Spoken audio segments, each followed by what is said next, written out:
This is a pair of Cold Spring Shotgun Chaps. This customer is an arena rider. She does trails, just basic riding. These are not work chaps, not designed for, steer roping and stuff. I make these out of a really supple 3.5 ounce garment weight leather.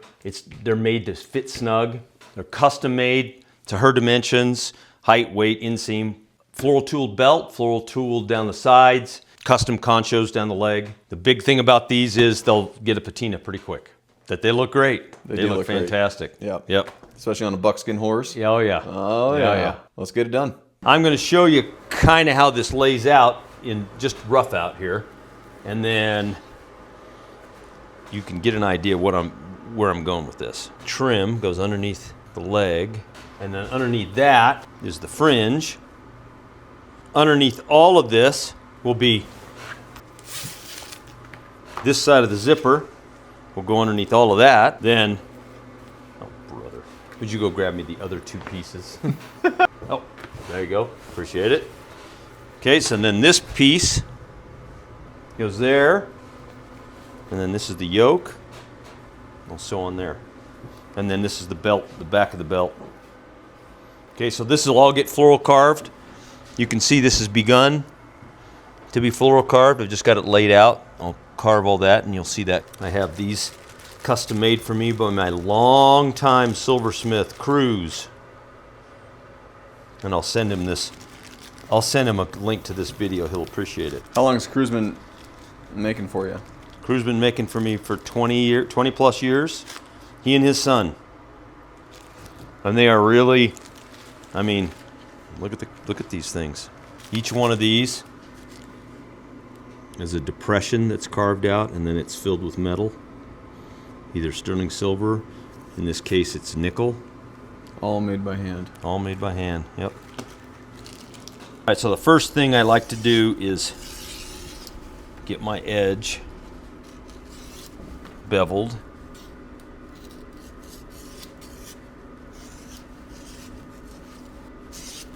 Sometimes they order these with a belt knife. This pair won't have that, but that's a pretty cool feature.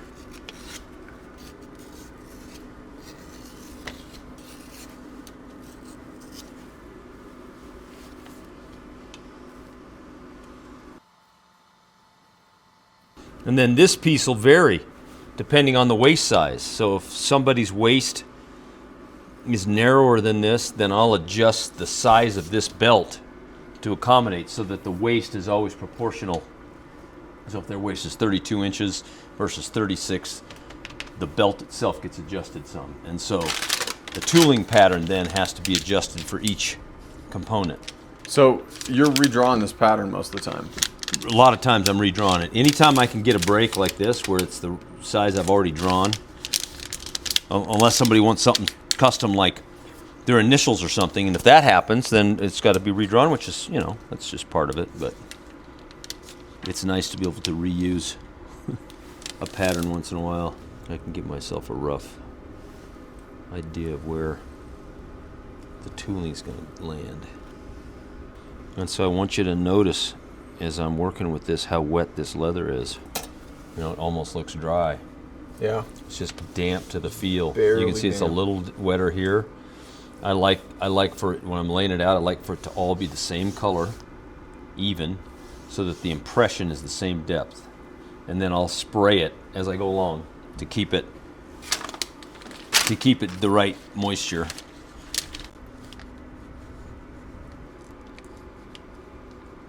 I know it seems like I'm drawing this twice, but what I've found is every single time I transfer the pattern from the tracing paper back to the leather, it won't fit exactly right every time. So I roughly lay it out, and then I go finalize it like this to make sure that everything fits right in the space.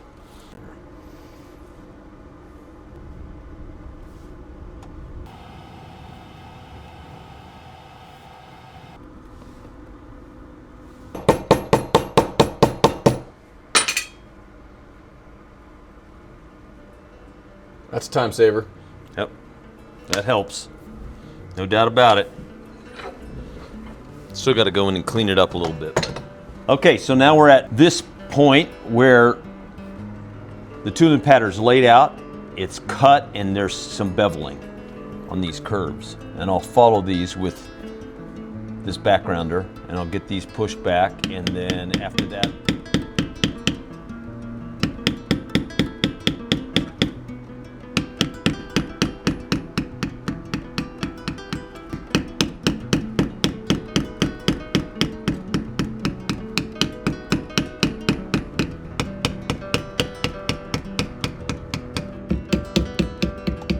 this here of recessing all the highlights.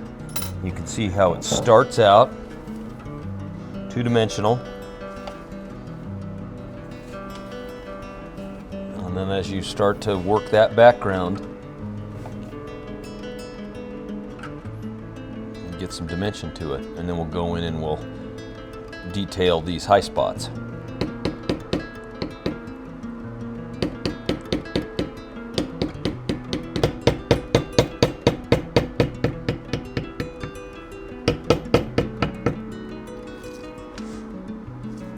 This is just texturing,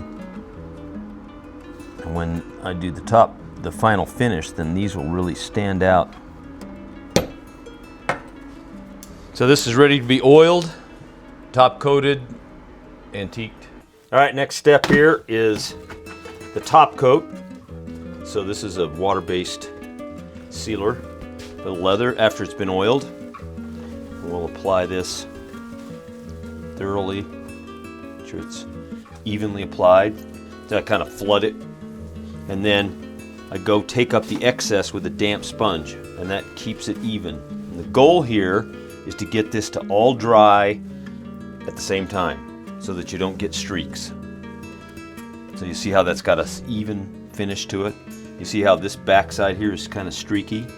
You don't want it to dry like that because it'll dry streaky. So you want that to have this sort of matte finish as it's drying. And then we'll let that set up, and once that's dry, we'll do the antiquing, and it'll be ready to mount on the chaps. All right, top coating is dry, so we're going to do the antiquing. What I like to do to make sure that the antiquing stays in the deep spots but is completely eliminated from the high spots is putting on after you top coat it. Because if you don't put it on after you top coat it, then it stains the leather. So the top coat seals the grain of the leather and prevents to some degree. It's not 100%, but it seals it to some degree so that you don't have penetration, right, of the color. So we're putting this on, and I put it on in a pretty aggressively, push pretty hard. Again, it's just a piece of sheepskin.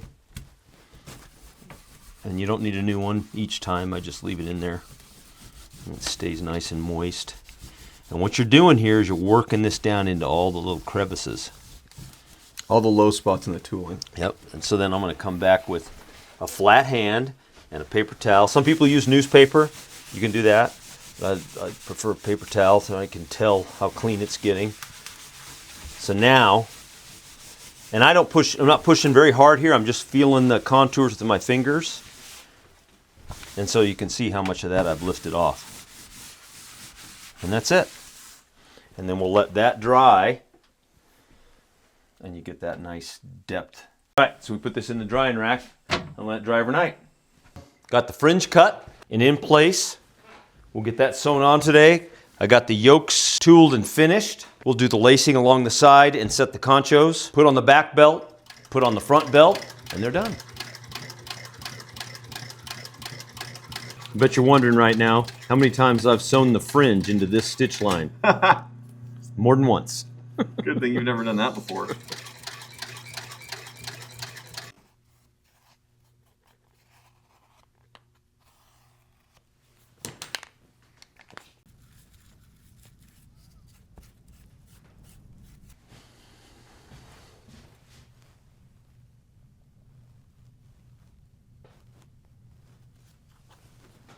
This is always the tricky part, getting everything to line up just so.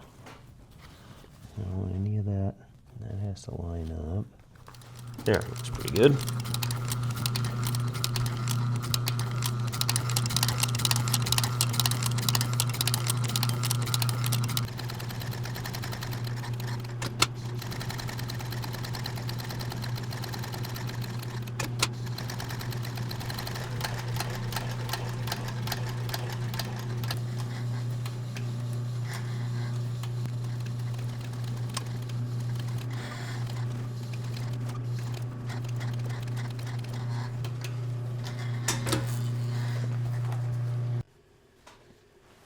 So, just for the record, getting those lines as perfectly even and straight by hand is amazing. I mean, that is, anyone watching this can, like, you can barely draw a straight line, let alone a perfect circle on a piece of paper with a pencil. So how are you able to do that on a sewing machine?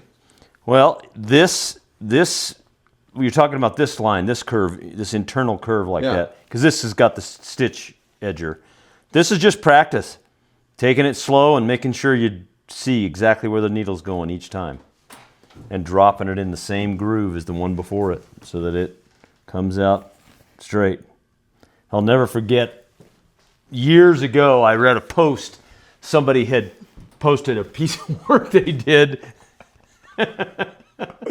And, you know, the person sewed it and everything. And the guy's comment was, "Nice work, but that stitch line's crooked as a dog's hind leg." It was true. And so anyway, the stitching, that's the reveal, right? So it doesn't matter how durable it is. It doesn't matter what the materials are made of. In the end, if the finished top look looks like it's crap, you know, it reflects on the whole project.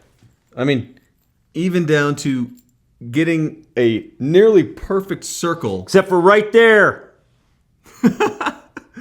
Still, that is pretty close to a perfect circle by hand on a sewing machine. Oh, that'll tick you guy off. That's pretty impressive.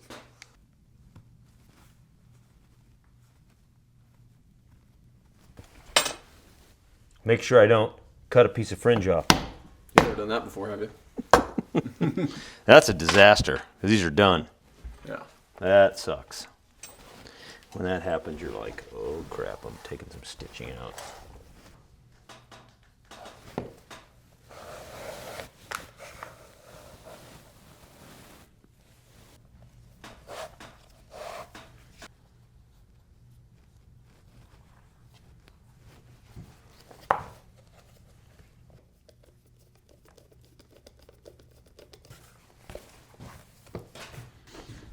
All right, there you go. All done. That side, anyway. Okay, so add an inch to the waist. So she's got a 36-inch waist around her belt with the buckle 37 inches. So that the buckle is dead center on the waist. Because a lot of times chaps that are not sized right, the buckle will be clear over to the side or something. And that is if my customers are honest with me about the waist size. What happens? I do get a little of that. So when this goes on the belt and it comes around like this, it will have a rivet here. And that compromises the leather so that if you get hung up in with this gets over your saddle horn or something, the rivet will break. That leather will break at that rivet, and then it pops you free. You know, it's not super, super strong so that you don't get hung up, and because it can happen.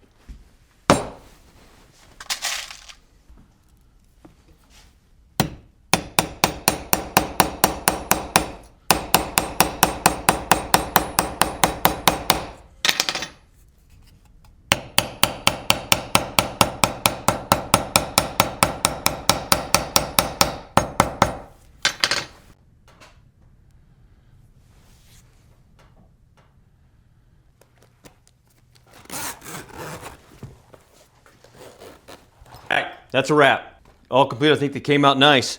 I love this color combination. The chestnut and the cream color with the blossom conchos. Comment in the comment section. Let us know what you think.